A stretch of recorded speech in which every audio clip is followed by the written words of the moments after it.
எங்களுடைய அரசு இருக்கின்ற பொழுது வெள்ளை அறிக்கை கேட்டார். அன்றைக்கு எதிர்க்கட்சி தலைவராக இருந்தார் திரு ஸ்டாலின். இன்றைக்கு முதலமைச்சராக இருக்கிறார். பத்திரிகைகள் தான் வருது, ஊடகத்தில் தான் வருது, அறிக்கையின் வாயிலாக தான் வருது. இத்தனை லட்சம் கோடி வாங்கினா அத்தனை லட்சம் கோடி நாங்கள் தொழில் முதலீட்டு ஈர்த்தினேன்.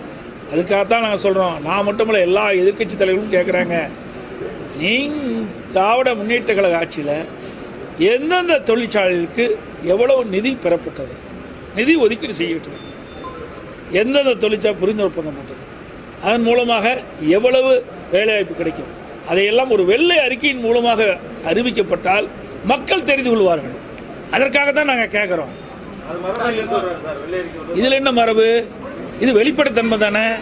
நீங்கள் தானே வெளிப்படையாக பேசிட்டு இருக்கிறீங்களே. ஒவ்வொரு முறையும் ஊடகத்திலையும் பத்திரிகையிலையும் கருத்துக்களை தெரிவிக்கிறீங்க, அறிக்கை வெளியிடுறீங்க.